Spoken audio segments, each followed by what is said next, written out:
So ito yung harvest natin ng umaga mga idol. 7 amps lang at 200 watts under 31 volts ng ating panel. Alas 8 ng umaga mga idol. Ayan. So currently mga idol, meron tayong load na 72 watts. So ano siguro to yung ref. Tapos meron din tayong naka-charge dito mga idol. So titignan natin mamaya kung anong oras ito mapu-full charge. Bali kasi ngayon mga idol, hindi maganda ang sikat ng araw ngayon. Ayan, so 11:50 na mga idol, mag-aalas 12 na. So tignan natin yung harvest natin ngayon.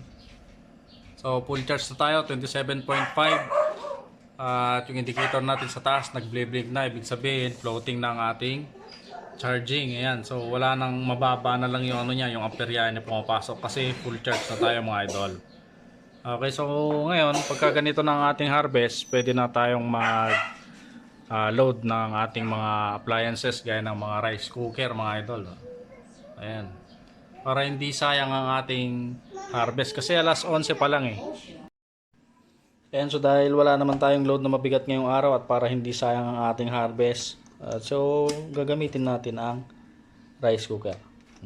Dali, hindi pala nakasaksak. Saksak natin. Ayan.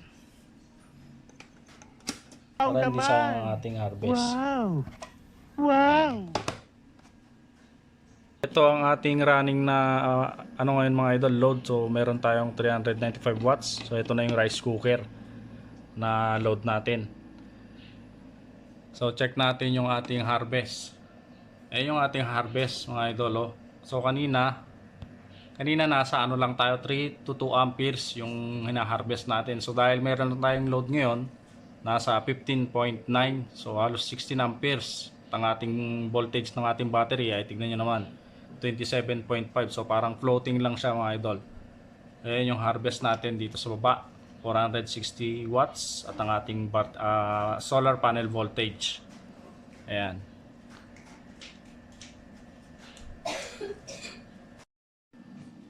So kita nyo naman mga idol, no, wala pang alas 11 pa lang kanina. Sabihin na lang natin alas 12 pa lang. Full charge na yung ating setup na 24 volts na 90 Ah. So ganoon lang ang ginagawa mga idol, lalo na pag ganito kagandang tirik ng araw, no.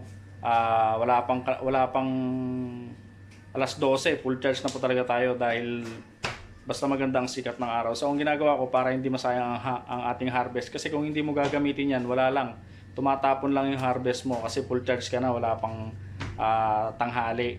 Kaya ang ginagawa namin dito mga idol, kapag full charge na kami ng mga alas 11 gaya ngayon, nagluluto na kami sa rice cooker. Yun nga lang mga idol, pagka luto na yung ating niluluto sa ating rice cooker ay syempre wala na naman yung ating harvest, naka-float na naman. So pagka ganitong mga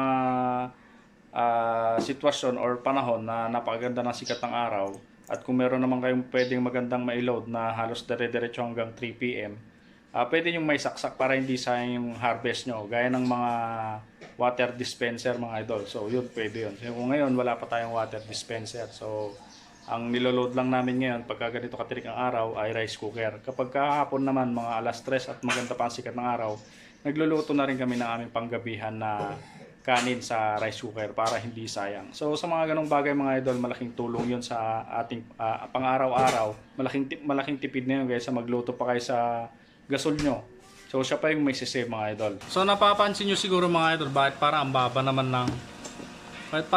ng ating harvest or amperyahe sa ating floating state mga idol, no? So kasi mga idol, dahil yun lang po ang hinihingi nating load sa ating setup, 400 watts lang po. Ayan yung binibigay niya. So, nasa 500 watts mahigit yung ating binibigay ng ating solar panel, 17 amps. Ngayon, subukan natin ito ngayon, itong 500 watts. Ayan, medyo malabo. Basta 500 watts to mga idol, hair dryer to, merong So subukan nating i-on. Ay nasa 800 watts. So tignan yung harvest natin mga idol, tumaas. Nasa 21.6 amperes. Ayan, 600 watts. dahil sa ating load. So kung nasa floating state tayo mga idol at kung ano lang ang ating load, yun lang ang ibibigay niya. Baka sabihin nga kasi napakalaki na aking panel pero bakit hindi sumasagad. So depende yun mga idol kung ilan lang po yung hinihingi nating load or naka-load sa ating solar setup. So ayun na mga idol, alas 2 na at ayan, floating pa rin tayo. Yan. Makikita nyo yung ating controller, yan, nag-blink pa rin. Ibig sabihin naka-float pa rin siya. Mini-maintain na lang po niya yung kanyang ang battery, yung voltage ng ating battery, mini-maintain na lang po niya. So ito na nga, alas 2 na, meron na lang tayong maintaining na load na 69 watts at wala na tayong ibang may load mga idol. So ito, ayan, nasa 27.5 volts yung ating baterya at yung pumapasok na lang na amperes na galing sa ating panel ay 3 amperes. Wattage natin 94 watts at ang voltage ng ating panel. So ayan, nag-blink na lang yan mga idol. Ibig sabihin naka-float na lang po siya. Pero kung maglo-load tayo dito ngayon ng mataas na load ay kaya niya panghugutin basta maganda pang sikat ng araw. So yun lang mga idol yung ating routine dito sa ating solar setup. Pagka nasa floating stage na po tayo sa ating solar setup ay naglo-load na po kami ng aming mga appliances para hindi po sayang or hindi po natatapon yung hina-harvest po natin kasi sayang naman po, napakaganda ng sikat ng araw tinatapon lang, hindi natin napapakinabangan. Para naman po sa mga materials ng ating solar setup, ilalagay ko po sa description mga idol. Ito nga palang ating baterya ay Sinopoli na 24 volts 90Ah at ang ginamit nating controller dito ay SRNE MPPT na 60 amperes at ang ating bagong inverter mga idol na 24 volts 3 kilowatt na 1 solar toroidal inverter. Pure sine wave na po ito mga idol. So yun lang po mga idol. Huwag niyo pong kakalimutang mag-like and subscribe at mag-comment na rin down below mga idol kung ano mga gusto nyong next video natin mga idol. So paalam!